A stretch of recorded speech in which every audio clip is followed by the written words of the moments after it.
नमस्कार साथियों, मैं doctor Manoj Ahuja Ahuja news channel में आपका हार्दिक अभिनंदन करता हूं। आहूजा न्यूज बुलेटिन देखने से पहले हम आपको बता दें, हमारा न्यूज चैनल कोई प्रोफेशनल चैनल नहीं है। कानून की विशेष जानकारियां दिखाना, मौजूदा विधानसभा से संबंधित महत्वपूर्ण खबरें दिखाना और हमसे जो लोग जुड़े हुए हैं, हमारे सब्सक्राइबर्स, हमारे मित्र, हमारे शुभचिंतक, उनसे जुड़ी हुई महत्वपूर्ण खबरें दिखाना हमारे आहूजा न्यूज चैनल की पहली प्राथमिकता में शामिल है। आप भी हमारे आहूजा न्यूज चैनल के सदस्य बने। अगर आपने हमारे चैनल को सब्सक्राइब नहीं किया है तो सब्सक्राइब करें। तो आइए देखते हैं आज की विशेष खबरें Ahuja news channel bulletin. Supreme court ने हाल के एक फैसले में स्पष्ट किया है कि घरेलू हिंसा अधिनियम 2005 से महिलाओं के संरक्षण अधिनियम 2005 की धारा 25(2) को अधिनियम की धारा 12 के तहत मजिस्ट्रेट द्वारा पारित आदेश में परिवर्तन, संशोधन या निरसन की मांग करने के लिए कब लागू किया जा सकता है। जस्टिस बीवी नागरत्ना और जूसतिवे एन कोटेश्वर सिंह की खंडपीठ ने कहा कि अधिनियम की धारा 25(2) का दायरा अधिनियम के तहत पारित सभी प्रकार के आदेशों से निपटने के लिए पर्याप्त व्यापक है, जिसमें रखरखाव, निवास, संरक्षण आदि के आदेश शामिल हो सकते हैं। मजिस्ट्रेट को अधिनियम की धारा 25(2) के तहत अपने विवेक का प्रयोग करते हुए संतुष्ट होना होगा कि परिस्थितियों में बदलाव हुआ है, जिसमें परिवर्तन, संशोधन या निरसन का आदेश पारित करने की आवश्यकता है। कोर्ट ने समझाया, अधिनियम के तहत परिस्थितियों में बदलाव या तो एक आर्थिक प्रकृति का हो सकता है, जैसे कि प्रतिवादी या पीड़ित व्यक्ति की आय में बदलाव, या ये भत्ता देने या प्राप्त करने वाली पार्टी की अन्य परिस्थितियों में बदलाव हो सकता है, जो मजिस्ट्रेट द्वारा भुगतान करने के लिए आदेशित रखरखाव राशि में वृद्धि या कमी या मजिस्ट्रेट द्वारा दी गई राहत में किसी अन्य आवश्यक परिवर्तन को उचित ठहराएगा, जिसमें पहले के आदेश को रद्द करना भी शामिल है। प्रावधान का वाक्यांश जीवन यापन की लागत, पार्टियों की आय आदि जैसे कारकों को कवर करने के लिए पर्याप्त व्यापक है। परिस्थिति में परिवर्तन प्रतिवादी या शिकायतकर्ता दोनों में से किसी एक का हो सकता है। परिस्थितियों में बदलाव केवल प्रतिवादी का ही नहीं बल्कि पीड़ित व्यक्ति का भी होना चाहिए, अदालत ने स्पष्ट किया। उदाहरण के लिए, पति की वित्तीय परिस्थितियों में बदलाव रखरखाव के परिवर्तन के लिए एक महत्वपूर्ण मानदंड हो सकता है, लेकिन इसमें पति या पत्नी के जीवन में अन्य परिस्थितिजन्य परिवर्तन भी शामिल हो सकते हैं, जो उस समय से हो सकते हैं जब रखरखाव का आदेश दिया गया था। परिस्थिति में बदलाव सेक 12 का आदेश पारित होने के बाद होना चाहिए। अधिनियम की धारा 25(2) के आह्वान के लिए अधिनियम के तहत आदेश पारित होने के बाद परिस्थितियों में बदलाव होना चाहिए। आवेदक इसकी पूर्वव्यापी प्रयोज्यता की मांग नहीं कर सकता है, ताकि मूल आदेश के अनुसार पहले से भुगतान की गई राशि की वापसी की मांग की जा सके। एक आदेश का निरसन, अन्य बातों के साथ, अधिनियम की धारा 12 के तहत एक पक्ष द्वारा मांगा गया इस तरह के आदेश को पारित करने से पहले की अवधि से संबंधित नहीं हो सकता है। इस प्रकार, अधिनियम की धारा 25 की उपधारा 2 के तहत दायर परिवर्तन, संशोधन या प्रतिसंहरण के लिए ऐसा आवेदन अधिनियम की धारा 12 के तहत अन्य बातों के साथ साथ आदेश पारित होने से पहले की किसी भी अवधि से संबंधित नहीं हो सकता है।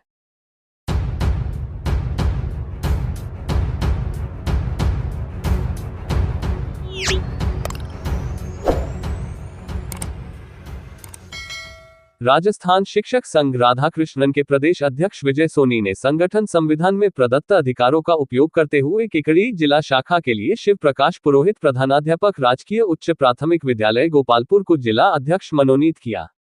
प्रदेश मंत्री अमिताभ सनाध्य ने प्रदेश अध्यक्ष द्वारा मनोनयन पत्र को प्राप्त कर श्री शिव प्रकाश पुरोहित को सौंपकर शीघ्र बैठक आयोजित कर अपनी जिला कार्यकारिणी का विस्तार करने का निर्देश प्रदान किया, ताकि आगामी दिनों में प्रस्तावित जिला स्तरीय सम्मेलन की रूपरेखा को मूर्त रूप दिया जा सके। श्री पुरोहित के मनोनयन पर अब्दुल रब मंसूरी, सलीम मंसूरी, चंद्र प्रकाश सुराना, धर्मेंद्र सिंह राठौड़, राधेश्याम जांगिड़, शंकर सिंह राठौड़, रामधन कुमावत, रमाकांत पारीक, अरविंद शर्मा, किशन मीणा, जीवन राम बेरवा, पवन धुमस, भागचंद रेगर, ओम प्रकाश ओझा, ग्यारसी लाल बैरवा, मानालाल माली आदि शिक्षकों ने प्रसन्नता व्यक्त की। सभी ने विश्वास जताया कि पुरोहित के नेतृत्व में राजस्थान शिक्षक संघ राधाकृष्णन और राधाकृष्णन शिक्षिका सेना आगामी दिनों में मजबूती से केकड़ी जिले में अपना विस्तार करेगी।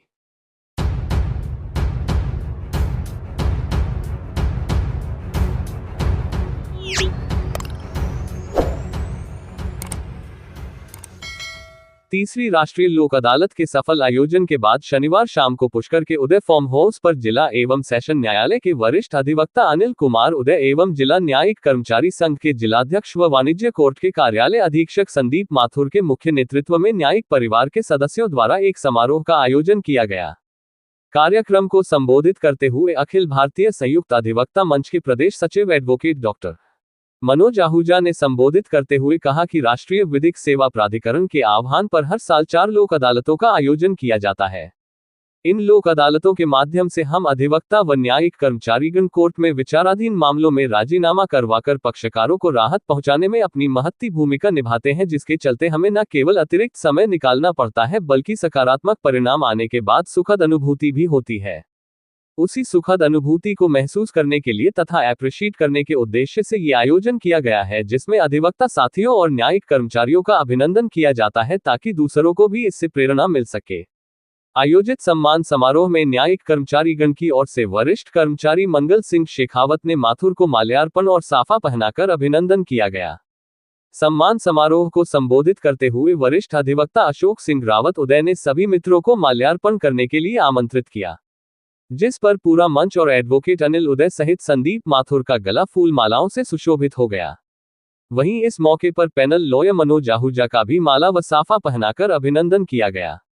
सम्मान समारोह को संबोधित करते हुए एडवोकेट अशोक सिंह रावत ने कहा कि इस प्रकार के आयोजनों से दूसरों को भी प्रेरणा मिलती है, जो हमारा मुख्य उद्देश्य भी है। उन्होंने वरिष्ठ अधिवक्ता अनिल उदय की कार्यशैली की तारीफ करते हुए इस प्रकार के आयोजन के लिए उनका आभार व्यक्त करते हुए उनकी कार्यशैली की तारीफ की। वहीं इस मौके पर वरिष्ठ अधिवक्ता अनिल उदय ने संदीप माथुर की तारीफ करते हुए कहा कि माथुर की बेहतरीन कार्यशैली की वजह से बार बेंच सहित न्यायिक कर्मचारियों के मध्य सौहार्दपूर्ण वातावरण बना हुआ है, जिसकी वजह से माथुर को हर वर्ग द्वारा सम्मान दिया जाता है। वहीं आयोजित कार्यक्रम में शंभू दयाल तिवारी और संदीप माथुर ने गीतों की प्रस्तुति देकर कार्यक्रम को खुशनुमा बना दिया। इसके साथ ही वरिष्ठ अधिवक्ता अनिल उदय सहित अशोक सिंह रावत के गीतों और नृत्यों पर जाकर थमा। चलते चलते मेरे ये गीत तुम याद रखना, तेरे जैसा यार कहाँ, पल पल दिल के पास तुम रहती हो, जाने जा ढूंढता फिर रहा हूँ मैं तुम्हें रात दिन जैसे मधुर गीत गाकर माथुर व उदय ने महफिल को खुशनुमा और सदैव के लिए यादगार बना दिया। तेरे जैसा यार कहाँ गाना आते ही मंगल सिंह शेखावत, मनोज मिश्रा, एडवोकेट अनिल उदय, अशोक सिंह रावत, रविंद्रपाल सिंह छाबड़ा, मनोज आहूजा, सुनील राठौड़, मंगल सिंह शेखावत, दीपक भेजवार, अमित अग्रवाल, शंभू दयाल तिवारी ऐसे नाचने लगे जैसे किसी बारात में दूल्हे के साथी नाचते हैं। वहीं इस मौके पर आयोजित कार्यक्रम में उपस्थित न्यायिक कर्मचारियों और अधिवक्ता साथियों का विष्णु महावर, अजय वर्मा, एडवोकेट इदरीस मोहम्मद ने अभिनंदन कर उनको बधाई व शुभकामनाएं दी। आयोजित कार्यक्रम में उपस्थित मित्रों के लिए स्नेहभोज का आयोजन भी रखा गया था, जिसका सभी साथियों ने आनंद लिया। सीनियर अधिवक्ता हमारे अनिल उदय जी, उन्होंने इस रूपरेखा को अंजाम दिया कि सभी अधिवक्ता न्यायिक परिवार के जो कर्मचारीगण हैं वो एक पिछले 2-3 महीने से लोक अदालत का जो कार्य चल रहा था उस कार्य को लेकर काफी परेशान चल रहे थे। टारगेटेड केसेस थे, उन सबको विस्तारण करने के लिए सभी अपने अपने प्रयास कर रहे थे और आज काफी हद तक लोक अदालत सफल रही है। इसमें हमारे न्यायिक परिवार के कर्मचारीगण, वरिष्ठ अधिवक्तागण अनिल उदय जी, रविंद्र सिंह जी छाबड़ा और हमारे रेवेन्यू बोर्ड के वरिष्ठ अधिवक्ता इदरीस भाई, इन सब ने बहुत अच्छा अपना योगदान दिया है। तो उस सारी थकान को मिटाने के लिए हम आज यहाँ पर एकत्रित हुए हैं। तो मैं सबसे पहले इस शाम को रंगीन बनाने के लिए हमारे भाई अनिल को स्टेज पर आमंत्रित करना चाहूंगा और भाई अशोक सिंह जी रावत से निवेदन करूंगा कि एक बार उनका माल्यार्पण कर स्वागत करें। और पहले भाई अनिल बहुत और अनिल जी के साथ अगर भाई विष्णु को आमंत्रित नहीं किया जाए तो एक बहुत बड़ी नाइंसाफी है। ये हमारे राम और श्याम है, भाई विष्णु। मैं भाई विष्णु से एक बार निवेदन करूंगा कि मंच पर विष्णु जी और अनिल जी, ये दोनों हमारे राम और श्याम की जोड़ी है। इन दोनों की परिकल्पना एक दूसरे कर सकते हैं। तो इस और आज ये छाबड़ा साहब लोक अदालत के सदस्य के रूप में रहते हुए अपनी सेवाएं देते हुए यहाँ पर आए हैं, एक बहुत बड़ी हमारे लिए खुशी की बात है। और इसी क्रम में भाई मनोज आहूजा साहब को आमंत्रित करना चाहूंगा, जो केकड़ी से आज लोक अदालत का कार्य संपादित करके सीधे इस कार्यक्रम को अटेंड करने के लिए यहाँ पर आए हैं। तो एक बार मैं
साथी दीपक भेजवान, भाई शंभू दयाल तिवारी, शंभू दयाल तिवारी का भी माल्यार्पण कर मैं अशोक सिंह जी से निवेदन करूंगा कि एक बार शंभू दयाल जी का माल्यार्पण कर स्वागत करें। शंभू दयाल जी ये हमारे वरिष्ठ नायक परिवार के साथी हैं। और भाई मंगल सिंह जी शेखावत, मनोज आहूजा जी से निवेदन करूंगा कि मंगल सिंह जी शेखावत को माल्यार्पण कर स्वागत करें। मंगल सिंह जी शेखावत बहुत ये सुनील राठौर साहब हमारे थैंक यू नायक परिवार के वरिष्ठ साथी। और आज एक बहुत ही अच्छी परिकल्पना, एक फोटो आगे इधर आ जाओ, नहीं तो कोई इधर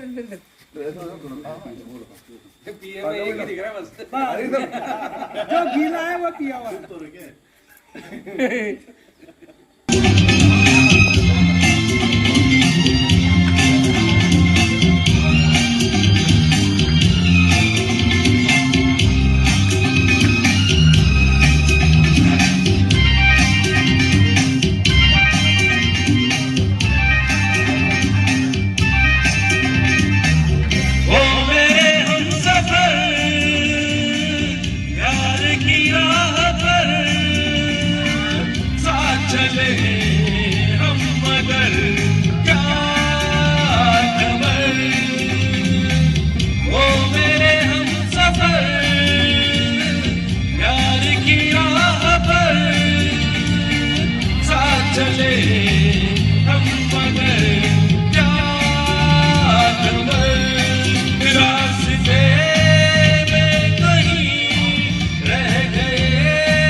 तो आज के बेहतरीन कार्यक्रम करने के लिए पहले सबसे बहुत बहुत धन्यवाद देना चाहूंगा।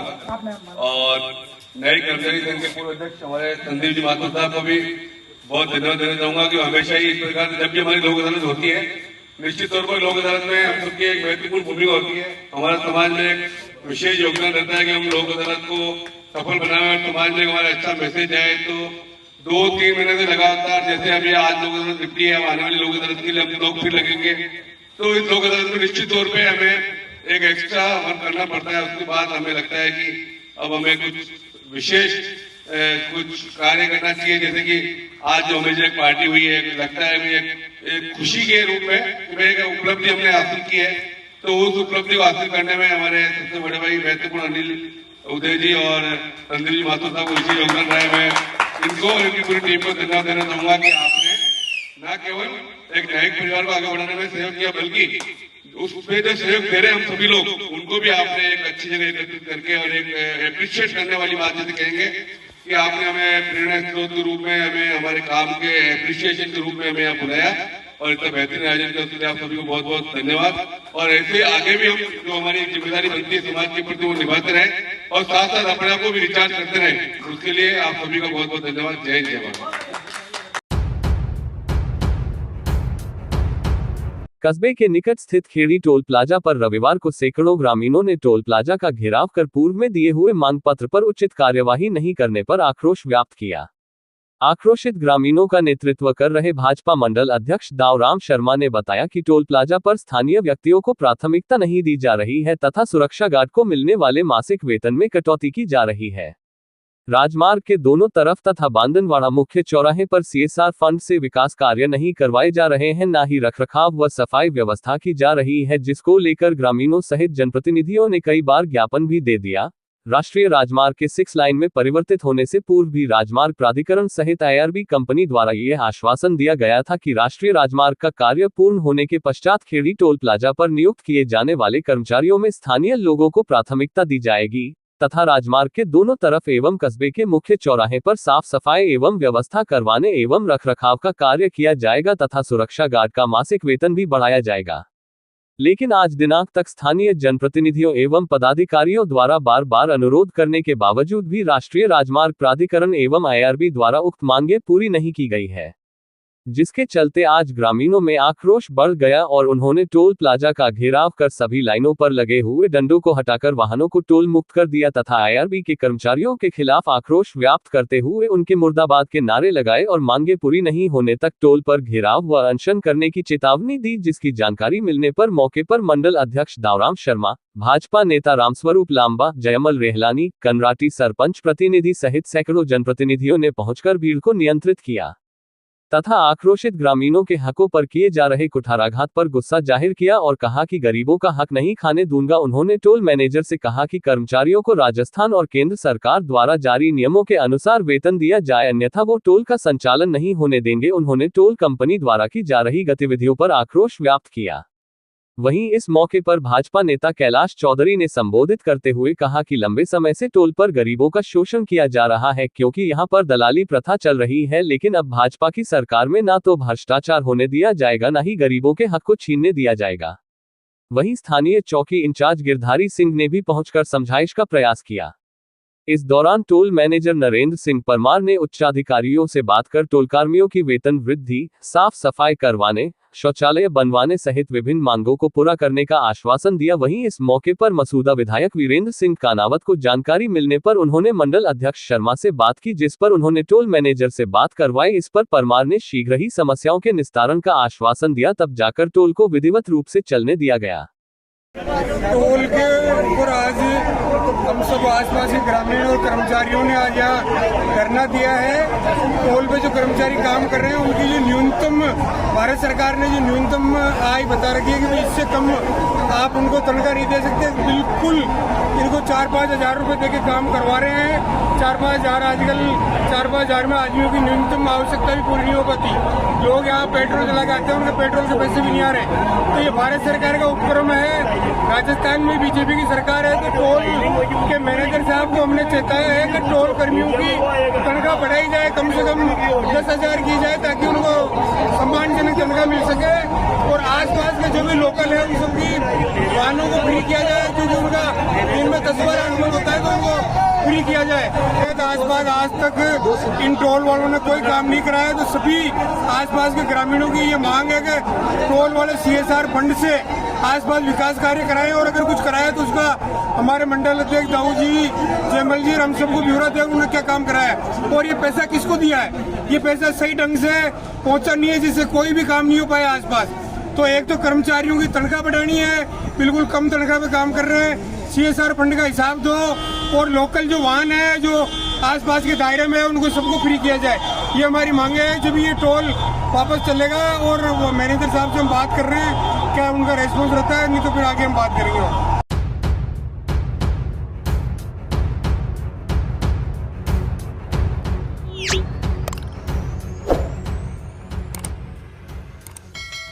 राज्य सरकार द्वारा केकड़ी जिले को हटाने की अटकलों के बीच केकड़ी क्षेत्र के लोगों में आक्रोश फूट पड़ा है। अब आंदोलन उग्र होने लगा है। केकड़ी जिले को यथावत रखने के लिए विभिन्न सामाजिक व व्यापारिक संगठन अब खुलकर विरोध करने लगे हैं, जिसके तहत लगातार केकड़ी शहर दूसरे दिन भी शांतिपूर्ण बंद रहा। केकड़ी जिला बार एसोसिएशन द्वारा यहां न्यायालय परिसर में धरना जारी है। बार एसोसिएशन के अध्यक्ष रामअवतार मीणा ने कहा कि केकड़ी जिला यथावत रखा जाए तथा केकड़ी में अन्य पास की पंचायतों को जोड़ना चाहिए जिससे जिले का विस्तार हो सके। मीणा ने कहा कि केकड़ी जिले को 1 वर्ष से अधिक का समय हो गया है। जिला बनने के बाद से ही केकड़ी में विकास के कई नए आयात स्थापित हुए हैं तथा क्षेत्र के लोगों को रोजगार के कई नए अवसर मिले हैं। धरना प्रदर्शन को संबोधित करते हुए बार एसोसिएशन के पूर्व अध्यक्ष हेमंत जैन ने कहा कि राज्य सरकार को नए जिले के साथ छेड़छानी नहीं करनी चाहिए तथा नवगठित जिले के विकास के लिए कार्य करना चाहिए जिससे जिला का विस्तार हो। जैन ने कहा कि केकड़ी को जिला बनाने की मांग वर्षों पुरानी है जो 1 वर्ष पूर्व पूर्ण हुई है। राज्य में सत्ता परिवर्तन के बाद भाजपा सरकार सत्ता में आते ही नवगठित कुछ जिलों को हटाने की बात की जा रही है जो गलत है। केकड़ी क्षेत्र के लोगों के हक छीना जाना क्षेत्र के लोगों के साथ न्याय संगत नहीं है। एडवोकेट आशुतोष शर्मा ने कहा कि नवगठित केकड़ी जिला स्थापित होने में समय लग सकता है। सीमित संसाधन में भी केकड़ी जिला प्रदेश में अग्रणी जिलों के रूप में कार्य कर रहा है। उन्होंने कहा कि राज्य सरकार को केकड़ी जिले से करोड़ों रुपयों के रूप में राजस्व मिल रहा है। शर्मा ने कहा कि केकड़ी क्षेत्र के अंतिम छोर पर बसे गांवों के लोगों को जिला मुख्यालय जाने के लिए 130 से अधिक किलोमीटर की दूरी तय करनी पड़ती है तथा लोगों के समय के साथ साथ आर्थिक नुकसान अधिक होगा। उन्होंने कहा कि केकड़ी जिला रहने से लोगों के समय पर कार्य हो रहे हैं तथा राहत महसूस कर रहे हैं।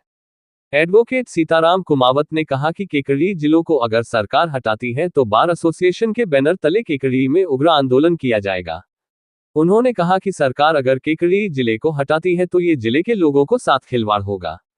इस मौके पर बार एसोसिएशन के अध्यक्ष रामअवतार मीणा, मोहम्मद सईद नकवी, हेमंत जैन, राम सिंह राठौड़, सांवरलाल चौधरी, अर्जुन सिंह शक्तावत, भूपेंद्र सिंह राठौड़, सीताराम कुमावत, हेमराज कानावत, योगेश कोरवानी, शिव प्रकाश चौधरी सहित कई वकील मौजूद थे।